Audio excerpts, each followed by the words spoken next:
এই প্রীতম, তোকে একটা দারুণ সুখবর দেওয়ার আছে। আমি তোকে বলছিলাম না যে আমি সরকারি চাকরির পরীক্ষা দিচ্ছিলাম, আজকে রেজাল্ট বেরিয়েছে। আর গেস কর কি হয়েছে? আমি পাশ করে গেছি আর পরের মাসে আমার জয়েনিং। আমি আজকে ভীষণ খুশি প্রীতম, চল আজকে আমরা দেখা করি। ও ওয়াও, এটা তো দারুণ সুখবর শালিনী। আর তুই শুধু শুধু এত ভালো দিনে তুই আমার সাথে দেখা করতে যাবি কেন? তুই তোর বাবা মায়ের সাথে দিনটা সেলিব্রেট কর, আমার সাথে দেখা করতে হবে না। আর এমনিতেও তুই একবার চাকরি পেয়ে গেছিস যখন, তোর বাবা মা তোকে এখন বিয়ে দিয়ে দেবে, তাই তুই আমার সাথে দেখা করা কমিয়ে দে। প্রীতমের মুখে এমন কথা শুনি শালিনী খুবই রেগে যায়, তাই সে প্রীতমকে বকা দিয়ে চুপ করিয়ে দেয়। আর প্রীতম শালিনীকে যেহেতু ভয় পায়, তাই প্রীতম একেবারে চুপ করেই থাকে। এক চাটি মেরে না তোর কান চাপাটি একেবারে গরম করে দেব। তোর বেশি বেশি কথা হয়েছে না। আর শোন, তোকে কে বলেছে যে আমি চাকরি পেয়ে গেছি বলে এবার আমার বাবা মা আমার বিয়ে দেবে আর আমি আমার বাবা মায়ের দেখা ছেলেকে বিয়ে করে নেব? আমি বিয়ে করলে তোকেই বিয়ে করব, তাছাড়া আর কাউকে নয়, বুঝেছিস? শালিনীর মুখে এমন কথা শুনে প্রীতম খুবই খুশি হয়, কারণ একটা চাকরি করা মেয়ে এরকম এক বেরোজগার ছেলেকে বিয়ে করবে এটা কখনোই হতে পারে না।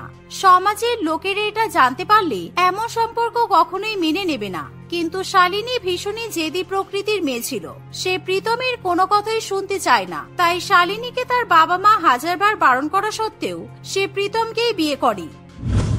দেখলি তো প্রীতম, আমি কেমন জেদি। আমি যখন বলেছিলাম আমি তোকে বিয়ে করব, আর আমি তোকে বিয়ে করেই ছাড়লাম। আমি নিজের টাকা দিয়ে একটা ফ্ল্যাটও কিনেছি, সেই ফ্ল্যাটে আমি আর তুই থাকবো, কেমন?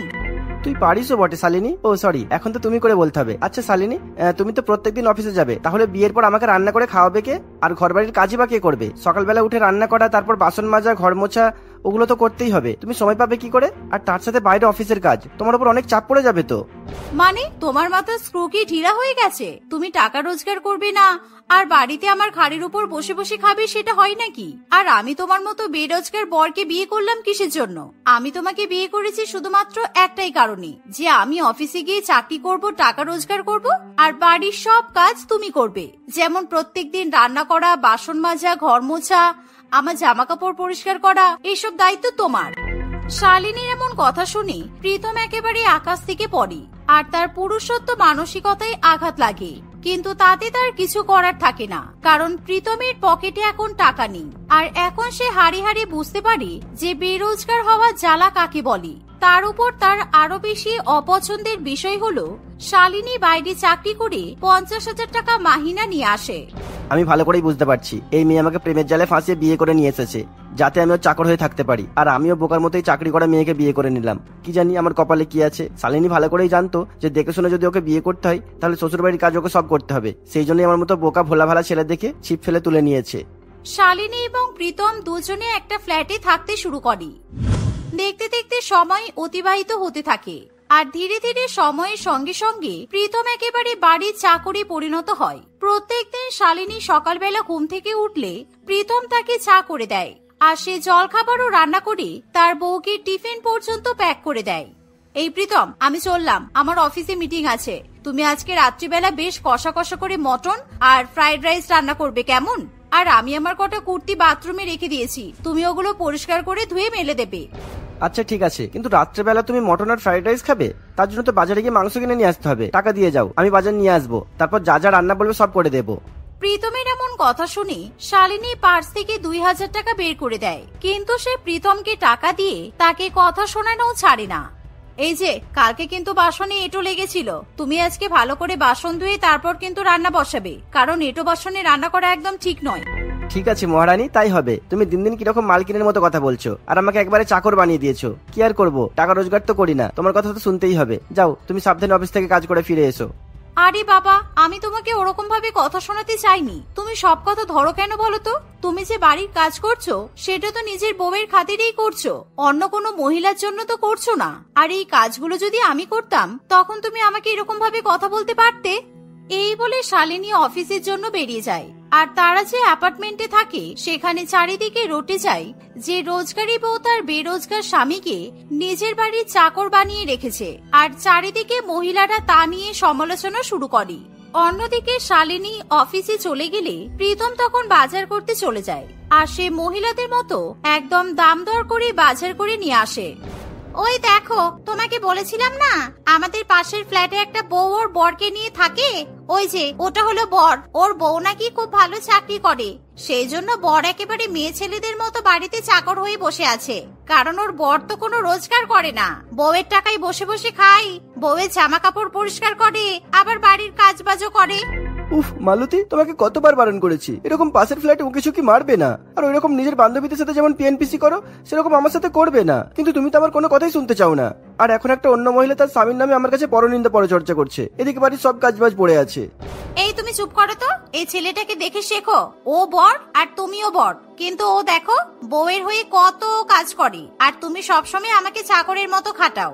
এবার আমিও কিন্তু বাড়ির আর কোনো কাজ করব না, তুমি সব বাড়ির কাজ করবে। হ্যাঁ, ও চাকরের মতো কাজ করবে না কেন? ওর বউ মাস গেলে 50,000 টাকা রোজগার করে নিয়ে আসে, সুতরাং তুমি 50,000 টাকা রোজগার করে নিয়ে আসতে পারবে? তার বেলায় তোমার তো কোনো মুরদ নেই, আমার টাকায় বসে বসে খাবে আর আমাকেই চাকর বানিয়ে রাখবে। পরের মাস থেকে আমার মতো রোজগার করবে, তাহলে আমিও তোমার চাকর হয়ে থাকবো, বুঝেছো? শ্যামলের এমন কথা শুনে মালতী একেবারে চুপ করে যায়। আর শ্যামল অফিসে চলে গেলে মালতী নিজেকে পরনিন্দা পরচর্চা করার থেকে আটকাতে পারে না। সে পাড়ার সকল মহিলাদের জুটিয়ে নিয়ে প্রীতম এবং শালিনীর ফ্ল্যাটে চলে যায়। আর প্রীতম তখন তার বউয়ের জন্য মটন কষা এবং ফ্রাইড রাইস রান্না করতে ব্যস্ত ছিল। সেই সময় তারা প্রীতমদের ফ্ল্যাটের দরজায় কড়া নাড়ি। ও আপনারা আসুন আসুন বসুন, হঠাৎ করে আজকে আমাদের ফ্ল্যাটে উপস্থিত হলেন, কি ব্যাপার? হ্যাঁ, আসলে তোমরা অনেকদিন হয়েছে এখানে এসেছো, কিন্তু তোমাদের সঙ্গে আর আলাপ করা হয়নি, তাই একটু আলাপ করতে চলে এলাম। তোমার বউ কোথায় গো? ওকে একটু ডেকে দাও না, গল্প করি। না, আমার বউ তো আসলে চাকরি করতে গেছে, তাই বাড়িতে আমি একা আছি। আপনারা কি খাবেন বলুন না, চা করে দেবো। আর চা না খেলে বলুন আমি গরম গরম ফ্রাইড রাইস আর মটন রান্না করেছি, সেটাও খেতে পারেন। আসলে আর বলবেন না দিদি, বাড়ির কাজ করতে করতে একেবারে হাঁপিয়ে যাচ্ছি, তাই আপনারা এমন সময় এসেছেন না যে ভালো করে আপ্যায়নও করতে পারছি না। প্রীতমের মুখে এমন কথা শুনি পাড়ার মহিলারা একেবারে হো হো করে হেসে ওঠে। আর প্রীতম ভালো করে বুঝতে পারে যে সবাই মিলে তাকে নিয়ে ঠাট্টা তামাশা করছে, কিন্তু প্রীতম কোনো কিছুতে পাত্তা দেয় না। সে সবাইকে চা বানিয়ে খাওয়ায়, আর সে একেবারে বাড়ির বউয়ের মতোই সকলের সঙ্গে গল্প করে।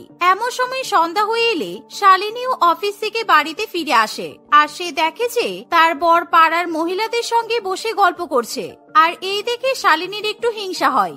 প্রীতম, তুমি এখানে বসে বসে খোশ গল্প করছো, আর বাইরে কি জোরে বৃষ্টি পড়ছে, তোমার কোনো খেয়াল আছে? যাও, ছাদ থেকে জামা কাপড়গুলো তুলে নিয়ে এসো। আর দিদি, আপনারা এবার আসুন, অনেক সময় হয়ে গেছে। আপনাদের স্বামীরাও মনে হয় এবার অফিস থেকে ফিরে এসেছে, যান বাড়িতে যান। হ্যাঁ, আসলে আমরা এখন উঠেই যাচ্ছিলাম, আর সেই সময় তুমি চলে এলে। কিন্তু বোন, তোমাকে একটা কথা বলতে বাধ্য হচ্ছি। তোমার বর একেবারে খাটতে খাটতে রোগা হয়ে গেছে, আর তুমি একেবারে একটা পাক্কা গৃহস্থ স্বামী পেয়েছো। সারাদিন ছেলেটা কত কাজ করে, আমাদের আবার চা করে খাওয়ালো, গল্প করলো। তোমার বর রোজগার হতে পারে ঠিকই, কিন্তু তোমাকে খুব ভালোবাসে, না হলে কোনো ছেলে এত কাজ করবে না। এই বলে পাড়ার মহিলারা সেখান থেকে চলে যায়। আর মালতীর কথাগুলো শালিনীর একটু গায়ে লাগে, আর সে নিজের স্বামীর সঙ্গে ঝগড়া করতে শুরু করে। কারণ সে ভাবে যে প্রীতম তার নামে পাড়ার মহিলাদের সঙ্গে সমালোচনা করেছে। প্রীতম, তুমি তো টাকা রোজগার করো না, সেই জন্যই তো আমি তোমাকে চাকর বানিয়ে রেখে দিয়েছি। আর তুমি এই কথাটা পাড়ার মহিলাদের কাছে বলে দিয়েছো, ওরা আমাকে কেমন করে কথা শুনিয়ে গেল দেখেছো? তুমি হঠাৎ করে আমার সাথে এরকম রুক্ষ রুক্ষ ভাবে কথা বলছো কেন? আর আমি মোটেই তোমার নামে কোনো নালিশ করিনি। পাড়ার মহিলাদের পিএনপিসি করে এমনিতেই কাজ, তাই ওরা এরকম কথা বলেছে। তুমি ওদের কথাই হয়তো কান দিও না। তোমার যদি আমাকে নিয়ে এতটাই লজ্জা লাগে, তাহলে আমাকে বিয়ে করতে গিয়েছিলে কিসের জন্য? শুধুমাত্র চাকর বানিয়ে রাখবে বলে? এই বলে প্রীতম তার বউকে খেতে দেয় এবং নিজে ঘরে চলে যায়। এভাবেই দুজনের মধ্যে প্রত্যেক দিন ছোটখাটো বিষয় নিয়ে ঝগড়া ঝামেলা লেগেই থাকে। একদিন শালিনী যখন অফিসে থাকে, তখন শালিনীর বস তাকে জানায় যে শালিনীর প্রমোশন করা হয়েছে। এই শুনে শালিনী এবং তার কলিগ বন্ধুরা খুবই খুশি হয়। কংগ্রেচুলেশন, কত সুন্দর তোর প্রমোশন হয়ে গেল। আর তুই আমাদের পার্টি দিবি না তা হয়? আমি শুনেছি তুই নাকি ফ্ল্যাট কিনেছিস, সেই জন্য আজকে আমরা তোর ফ্ল্যাটে গিয়ে পার্টি করব আর তোর প্রমোশন সেলিব্রেট করব। এমন কথা শুনে শালিনী একটু ইতস্তত বোধ করে, কারণ সে অফিসে কাউকে বলেনি যে সে বিবাহিত। সেই জন্য শালিনী তার বন্ধুদের ফ্ল্যাটে নিয়ে যেতে চায় না। কিন্তু শালিনীর কলিগ বন্ধুরা কিছুতেই শালিনীর কথা শুনতে চায় না। আচ্ছা ঠিক আছে, আজকে আমি তোদেরকে আমার ফ্ল্যাটে নিয়ে যাব, তোদের পার্টি দেব, কোনো চাপ নেই। তাহলে আজকে সন্ধ্যাবেলায় আমি তোদের সবাইকে আমার গাড়ি করে আমার ফ্ল্যাটে নিয়ে যাব, কেমন? এই বলে শালিনী সাইডে গিয়ে লুকিয়ে লুকিয়ে তার বরকে ফোন করে আর নিজের প্রমোশনের কথা প্রীতমকে বলে। সেই সাথে শালিনী তার বন্ধুদেরকে বাড়িতে পার্টি করার কথাও জানিয়ে দেয়। আর শালিনীর কথা শুনে প্রীতম খুবই খুশি হয়। তাই প্রীতম ঠিক করে সে তার বউয়ের প্রমোশন পার্টি সেলিব্রেট করার জন্য মটন বিরিয়ানি, চিকেন চাপ রান্না করবে আর বাড়িঘর খুব সুন্দর করে সাজাবে। সেই সাথে প্রীতম পাড়ার সকল মহিলাদের নিজেদের বাড়িতে নিমন্ত্রণ জানায়। আর সন্ধ্যা হতে না হতেই সে বাড়িঘর একেবারে আলো দিয়ে সাজিয়ে তোলে। কিছুক্ষণের মধ্যেই শালিনী তার বন্ধু বান্ধবদের ফ্ল্যাটে নিয়ে আসে। তোমাকে অনেক অনেক কনগ্রাচুলেশন শালিনী। আমি তোমার জন্য তোমার বান্ধবীদের জন্য আজকে মটন বিরিয়ানি রান্না করেছি। আশা করছি তোমার সাজানো গোছানো খুব পছন্দ হয়েছে। হ্যাঁ ঠিক আছে, এবার সবাইকে খেতে দিয়ে দাও, কারণ পার্টি করার পর ওদেরকে আবার তাড়াতাড়ি বাড়িতেও ফিরতে হবে। তাই আমি চাই না বেশি দেরি হোক। প্রীতম তার বউয়ের কথা মতো সবাইকে মটন বিরিয়ানি পরিবেশন করে খাওয়ায়। এমনকি সে নিজের হাতে খাবার পরিবেশন করে সকলকে আপ্যায়ন করে। সত্যি শালিনী, তুই ঠিকই বলেছিস, এরকম চাকর পাওয়া ভাগ্যের ব্যাপার। কি সুন্দর তোর এত বড় ফ্ল্যাট সাজিয়ে গুছিয়ে রেখেছে, এমনকি এত সুন্দর করে বাড়িঘর পরিষ্কার করেছে যে কোথাও কোনো নোংরা পর্যন্ত দেখা যাচ্ছে না। তার উপর এত সুন্দর মটন বিরিয়ানি রান্না করা একেবারে অসম্ভব। একটা ছেলে হয়ে যে এত কাজ করতে পারে আমার তো জানা ছিল না। আচ্ছা, তুমি কত মাসিক মাহিনা পাও গো? তুমি যদি সময় পাও আমার ফ্ল্যাটে কাজ করতে পারবে? এই কথা শুনে শালিনী একেবারে চুপ করে থাকে। আর প্রীতম ভালো করে বুঝতে পারে যে তার বউ নিজের বান্ধবীদের কাছে মিথ্যা কথা বলেছে। আর প্রীতম যেহেতু বেরোজগার, তাই শালিনী তার বরকে সকলের সামনে চাকর বলে পরিচয় দিয়েছে। এর ফলে প্রীতমের ভীষণ পরিমাণে খারাপ লাগে। ঠিকই বলেছেন দিদি, আমি চাকর। আর শালিনী, তুমি একদম দারুণ পরিচয় দিয়েছো। আর আপনি চিন্তা করবেন না, এই বাড়ির কাজ হয়ে গেলে যদি সময় পাই নিশ্চয়ই আপনাদের বাড়ির কাজটাও করে দিয়ে আসবো। এমন অবস্থায় শালিনী তার বরের অপমান সহ্য করতে পারে না। আর সে মনে মনে নিজের ভুল বুঝতে পারে। তাই তখনই শালিনী সকলের সামনে বলে ওঠে, এই তোরা চুপ কর, অনেক হয়েছে। আসলে আমি তোদেরকে মিথ্যা কথা বলেছিলাম। ও আমার বাড়ির চাকর নয়, ও আমার স্বামী। আর আমার স্বামী কোনো টাকা রোজগার করে না, সেই জন্য আমি বলতে লজ্জা পাচ্ছিলাম। কিন্তু এখন আমার কোনো লজ্জা নেই। আমার স্বামী টাকা রোজগার নাই করতে পারে, কিন্তু ওর মন অনেক ভালো। আর ও শুধুমাত্র আমাকে ভালোবাসে বলে বাড়ির সব কাজবাজ করে। অনেক ছেলেরা এমনও আছে যে টাকা রোজগার করে না, আর বউয়ের ঘাড়ের উপর বসে বসে খায়, আর বউকে দিয়ে বাড়ির সমস্ত কাজকর্ম করায়। কিন্তু আমার স্বামী এরকম একদমই নয়। তোরা আমার স্বামীকে এভাবে অপমান করতে পারিস না। তোদের যদি এবার মটন বিরিয়ানি খাওয়া হয়ে যায় তাহলে তোরা এখন আসতে পারিস। প্রীতম তার বউয়ের কথা শুনে খুবই খুশি হয়। কিছুক্ষণের মধ্যে পাড়ার সকল মহিলারা এবং শালিনীর বন্ধুরা চলে গেলে শালিনী প্রীতমের কাছেও ক্ষমা চায়। তারপর থেকে তাদের মধ্যে কোনোদিনও কোনো সমস্যার সৃষ্টি হয় না। তারা দুজনেই হাসি খুশি বসবাস করতে থাকে। আজকের আবহাওয়াটা বেশ ভালো, আর বাইরে গরমটাও অনেকটাই কম। যাই, আজকে বাজারে গিয়ে আমার পছন্দের দোকান থেকে চিলি পনির, পনির বিরিয়ানি, পনির শাহি মশলা আর পনির পাসিন্দা খেয়ে আসি। অনেকদিন ধরেই পনির খাওয়ার জন্য মনটা যেন চুকচুক করছে। এই বলে নাতাশা কাঁধে ব্যাগ ঝুলিয়ে পনির খাওয়ার জন্য বাজারে চলে যায়। নাতাশা ছিল পনির পাগল মেয়ে। সে পনিরের জন্য নিজের প্রাণ পর্যন্ত দিতে রাজি। চিকেন, মটন, ডিমের পরিবর্তে সে সবসময় পনির খেয়ে বেঁচে থাকে। আর তার এই পনির পাগলামির জন্য বাড়ির লোকেরা একেবারে অতিষ্ঠ হয়ে ওঠে। আর কিছুক্ষণের মধ্যেই নাতাশা বাজারে পনির খেতে চলে যায়। তখনই তার বান্ধবী শিল্পা নাতাশার বাড়িতে তার সঙ্গে দেখা করতে আসে। কিরে নাতাশা, তুই কই গেলি? আজকে আমি তোর বাড়িতে তোর সঙ্গে দেখা করতে এলাম, ভাবলাম একসঙ্গে লাঞ্চ করব, আর তুই বাড়িতে নেই। দূর, ভালো লাগে না। আরে না রে, আমি একটু বাজারের দিকে এসেছিলাম। তুই বস, আমি তোর জন্য লাঞ্চ নিয়ে আসছি। কারণ আজকে আমি ভেবেছি বাইরের খাবার দিয়েই লাঞ্চ করব। তুই চলে যাস না, তুই একটু অপেক্ষা কর। আমি কিছুক্ষণের মধ্যেই আমাদের দুজনের জন্য লাঞ্চ নিয়ে বাড়িতে ফিরছি। এই বলে নাতাশা ফোন রেখে দেয়। আর এদিকে নাতাশা তার বান্ধবী শিল্পার জন্য বাইরে থেকে ভালো ভালো খাবার নিয়ে আসবে ভেবে শিল্পা মনে মনে খুবই খুশি হয়। যেহেতু নাতাশা খুবই বড়লোক পরিবারের মেয়ে ছিল, তাই শিল্পা মাঝে মাঝেই নাতাশার বাড়িতে খাওয়া দাওয়া করতে আসে। কারণ সে একটু লোভী প্রকৃতির ছিল, আর এরকম বান্ধবীর বাড়িতে ঘুরে ঘুরে বেড়াতে তার খুবই ভালো লাগে। কলেজে উঠে বেশ একটা বড়লোক বান্ধবী জুটিয়েছি। আমার মনে হয় নাতাশা এখন আমার জন্য বাইরে থেকে চিকেন বিরিয়ানি, মটন চাপ, কাবাব, নুডলস আরো অনেক কিছু নিয়ে আসবে। উফ, আজকে দুপুরবেলার লাঞ্চটা একেবারে জমে যাবে। এরকম ভাবে শিল্পা দুপুরবেলা ভালো ভালো খাবার খাওয়ার স্বপ্ন দেখতে থাকে। আর কিছুক্ষণের মধ্যেই নাতাশার রেস্টুরেন্ট থেকে অনেকগুলো খাবারের প্যাকেট নিয়ে বাড়িতে চলে আসে। আর তারা দুই বান্ধবী মিলে যখন খাবার খেতে বসে, তখন নাতাশা একে একে খাবার দাবারের প্যাকেটগুলো শিল্পার সামনে খুলে দেয়। আর প্রত্যেকটা খাবারের প্যাকেটে শুধুমাত্র পনিরের আইটেম দেখে শিল্পা ভীষণ পরিমাণে অবাক হয়। কিরে নাতাশা, তোকে আমি বললাম আজকে আমি তোর সঙ্গে লাঞ্চ করব, আর তুই শুধু পনিরের আইটেম নিয়ে চলে এসেছিস কেন রে? আজকে তোদের নিরামিষ নাকি? তাহলে তুই তো আমাকে আগেই বলতে পারতিস, আমি কালকেই আসতাম তোদের বাড়িতে, কারণ আমার পনির তো একদমই পছন্দ নয়। না রে, নিরামিষ নয়। আর তুই যদি কালকেও আমাদের বাড়িতে আসতিস তাহলে কিন্তু আমি তোকে পনিরই খাওয়াতাম, কারণ আমি পনির খেতে খুব ভালোবাসি। আর যারা পনির খেতে পছন্দ করে না আমি তাদের সঙ্গে বন্ধুত্বও রাখি না।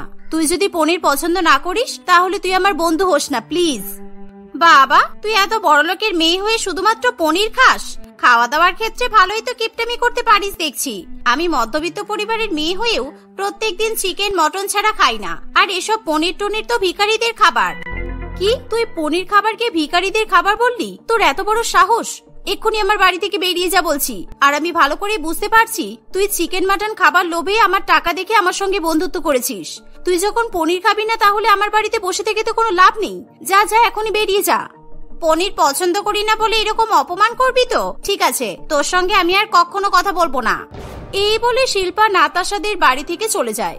আর নাতাশা এদিকে একা একা বসে পনিরের বিভিন্ন রকম আইটেম উপভোগ করতে থাকে। এভাবেই দেখতে দেখতে কিছুদিন কাটে। নাতাশার কলেজের ফাইনাল পরীক্ষা হয়ে গেলে তার বাবা মা নাতাশার বিয়ে ঠিক করবে বলে উঠে পড়ে সম্বন্ধ খুঁজতে শুরু করে দেয়। আর নাতাশাকে যেহেতু দেখতে সুন্দর আর তার রূপের কোনো অভাব নেই, তাই কিছুদিনের মধ্যে প্রীতমের সঙ্গে নাতাশার বিয়ে ঠিক হয়। প্রীতম তার মা রচনা দেবীর সঙ্গে বাস করে। তাদের নাতাশাকে খুবই পছন্দ হলে কিছুদিনের মধ্যেই নাতাশা এবং প্রীতমের ধুমধাম করে বিয়ে হয়ে যায়। বিয়ের পর নাতাশা, আজকে তুমি তো বিয়ের পর প্রথম রান্না করবে, আর আমরা কিন্তু ভীষণ ভোজন রসিক। তোমাকে আমাদের জন্য নানান রকমের ভালো ভালো খাবার রান্না করতে হবে। তুমি একসাথে এত কিছু এক হাতে রান্না করতে পারবে তো? হ্যাঁ, কেন পারবো না? আমি আমার বাপের বাড়ি থেকে সব রকমের রান্না শিখে এসেছি। তুমি একদম চিন্তা করো না। তুমি তোমার মায়ের সঙ্গে টেবিলে বসে অপেক্ষা করো, আমি নানান রকমের রান্না করে নিয়ে আসছি। প্রীতম তার বউয়ের কথা শুনে খুবই খুশি হয়, কিন্তু সে বুঝতে পারে না তার বউয়ের রান্না করা মানে পনিরের বিভিন্ন আইটেম রান্না করা। নাতাশা তখনই রান্নাঘরে গিয়ে ফ্রিজে পনির খুঁজতে শুরু করে, কিন্তু ফ্রিজে সে কোথাও পনির দেখতে পায় না। এর ফলে তার মন খারাপ হয়ে যায়। কিন্তু সে যেহেতু নতুন বউ, তাই সে বাড়ি থেকে বেরিয়ে দোকানে গিয়ে পনির আনার সাহসও করতে পারে না।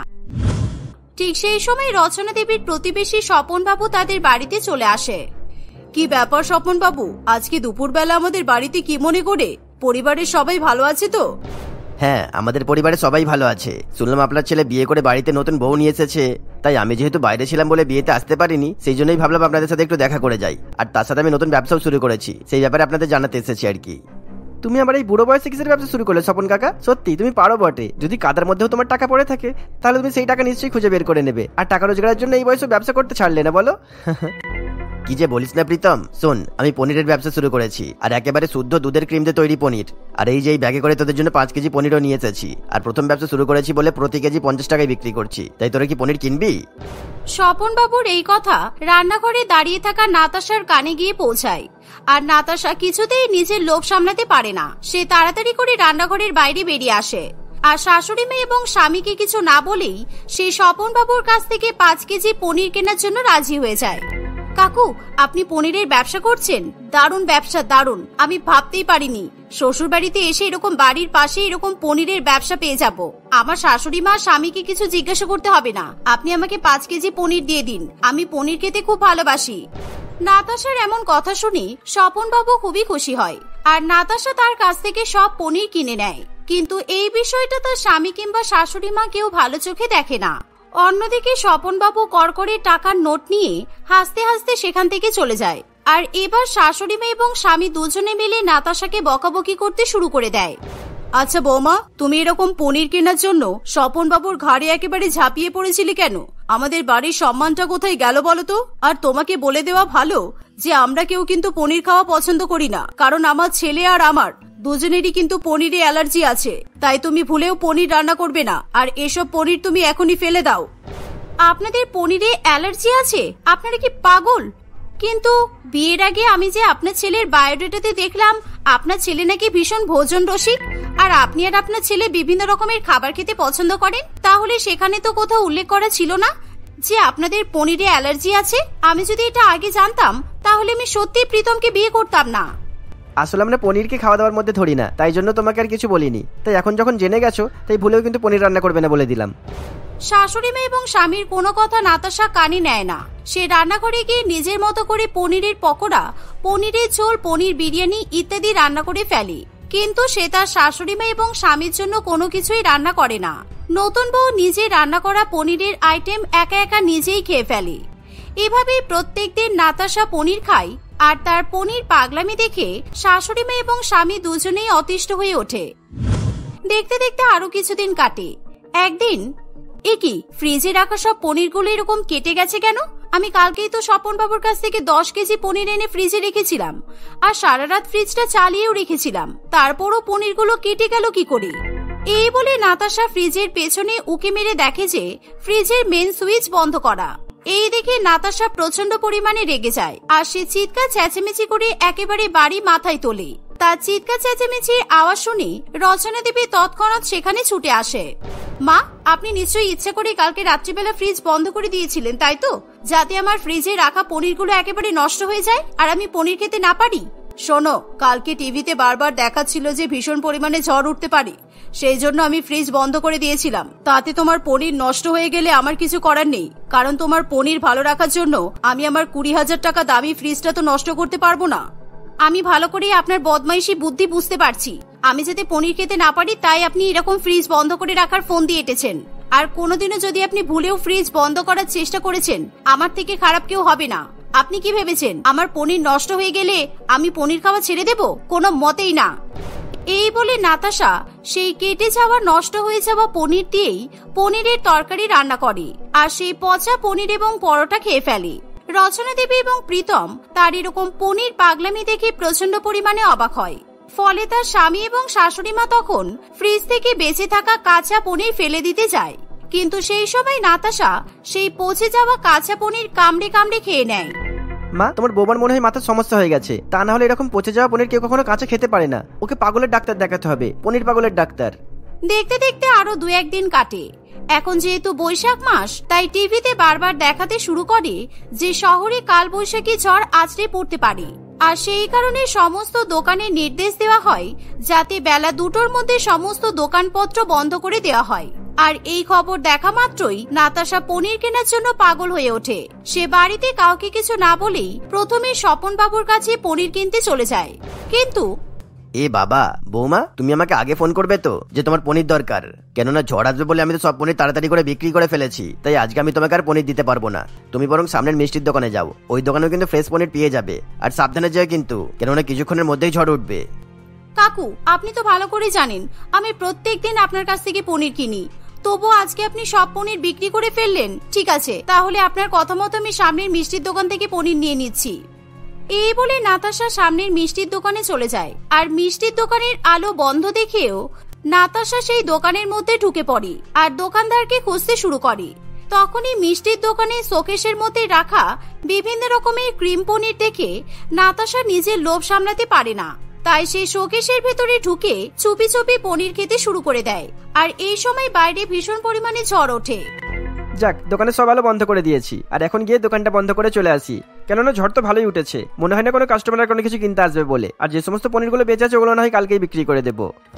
আসলে মিষ্টির দোকানের দোকানদার জল ভরতে যাওয়ার জন্য দোকানের আলো নিভিয়েছিল, কিন্তু সেই মুহূর্তে ভীষণ পরিমাণে ঝড় ওঠায় সে তাড়াতাড়ি করে আবার দোকানে ফিরে এসে দোকানের ঝাঁপ ফেলে দেয়। কিন্তু সে বুঝতে পারে না দোকানের মধ্যে নাতাশা লুকিয়ে লুকিয়ে পনির খাচ্ছে। আর এরকম ঝড়ের মধ্যে দোকান বন্ধ করে দিয়ে মিষ্টির দোকানদার তাড়াতাড়ি করে সেখান থেকে বাড়িতে চলে যায়। অন্যদিকে নাতাশার পনির খাওয়া হয়ে গেলে সে যখন দোকান থেকে বেরোতে যাবে তখন সে দেখে যে দোকান বন্ধ হয়ে গেছে। আর ঠিক সেই মুহূর্তে তার ভয় আরো দ্বিগুণ করে তোলার জন্য দোকানে শুরু হয় মৌমাছির উপদ্রব। যেহেতু মিষ্টির দোকান, তাই সেখানে সবসময় মৌমাছি উপস্থিত থাকে। কেউ কি আছে? আমাকে বাঁচান প্লিজ, আমি দোকানের মধ্যে আটকে গেছি, আমাকে ভীষণ মৌমাছি কামড়াচ্ছে, প্লিজ দয়া করে কেউ আমাকে বাঁচান।